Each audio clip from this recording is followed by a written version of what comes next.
এখন তো কয়েকদিন ধরেই সন্ধ্যের দিকে বৃষ্টি হচ্ছে, কিন্তু আজকের এই ভ্লগটাতে না আমাদের দুপুর থেকেই এরকম আকাশটা ভীষণ মেঘলা ছিল। অ্যান্ড টাচউড এত সুন্দর লাগে আমাদের ব্যালকনি থেকে এই ভিউটা, না বৃষ্টি হওয়ার ভিউটা বা মেঘলা হওয়ার ভিউটা বা বিদ্যুৎ চমকানোর ভিউটা জাস্ট বলার বাইরে। আমার বার্থডেতে তোমরা যারা আমাকে ইনস্টাগ্রামে ফলো করো তারা হয়তো অনেকেই জানো, বা আমার স্টোরিগুলো যারা চেক করো তারা হয়তো জানবে যে আমাকে স্বর্ণাভ সারপ্রাইজিংলি একটা কেক সেন্ড করেছিল। আর চট করে আমার সেদিনকে মনে এসেছিল আমার আমসত্ত্ব পোলাওয়ের ভিডিওটা দেখে স্বর্ণাভ আমসত্ত্ব পোলাও আমার কাছ থেকে একদিন খেতে চেয়েছিল।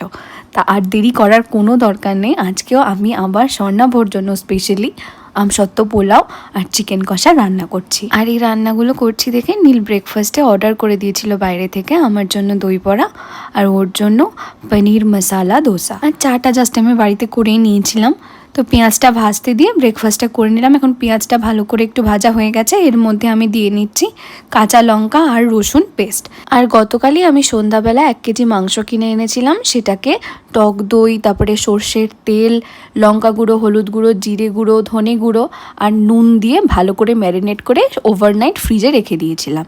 ভালো করে মশলাগুলো ঢুকে গেছে, আজকে জাস্ট আমি রান্না করছি এক্সট্রা, তাই এর মধ্যে কোনো রকম মশলা আমি অ্যাড করিনি গুঁড়ো মশলার মধ্যে।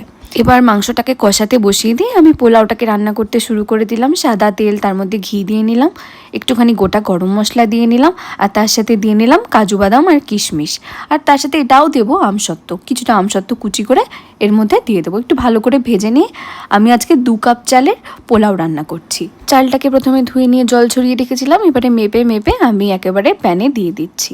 ভালো করে একটু ভেজে নিয়ে একটু চিনি আর নুন দিয়ে নিলাম, 5 চামচ চিনি দিয়েছি 2 কাপ চালের জন্য, আর জল দিয়ে নিলাম 4 কাপ, সেম কাপেই আমি মাপ করে নিয়েছিলাম। এইভাবে করলে পোলাওটা যেরকম রান্না সুবিধা হয় এবং খেতেও দুর্দান্ত হয়। লাস্টে একটু হলুদ গুঁড়ো দিয়ে আমি ঢাকা দিয়ে বসিয়ে দিলাম, 1/2 ঘন্টা সিমে আমি এই পোলাওটাকে রান্না করে নেব। একদিকে হচ্ছে পোলাও আর একদিকে আমি সাদা ভাত করে নিয়েছি, কারণ পোলাও তো আর আমরা খাবো না।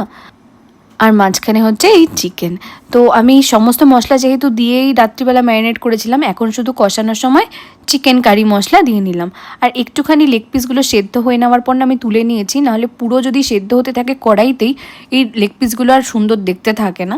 যাই হোক, লাস্টে নামানোর আগে আমি একটু এলাচ গুঁড়ো করে মাংসের উপর ছড়িয়ে দিয়ে নামিয়ে দিয়েছিলাম। আমার গরম গরম পোলাও রেডি হয়ে গেছে, আমি এখন বেড়ে দিচ্ছি। আমি নীলকে বললাম যে বৃষ্টিটা নামার আগে যাও তুমি স্বর্ণাভকে দিয়ে আসো, ও দুপুরবেলা লাঞ্চে এটাই তাহলে খেতে পারবে। পোলাওটা হয়ে যাওয়ার পর আমি নীলকে দিয়ে একবার টেস্ট করিয়েছিলাম, ও বললো সব পারফেক্ট আছে, পোলাওটা খেতে খুব সুন্দর হয়েছে। আর মাংসটা আমি নিজে টেস্ট করেছিলাম, এটা বেশ ঝাল হয়েছে। তাই মিষ্টি মিষ্টি পোলাওয়ের সাথে ঝাল ঝাল চিকেন কষা, এটা তো জাস্ট জমে যাবে। আর বৃষ্টি পড়ছে দুপুরবেলা, তো আর কোনো কথাই নেই। আমি তোমাদের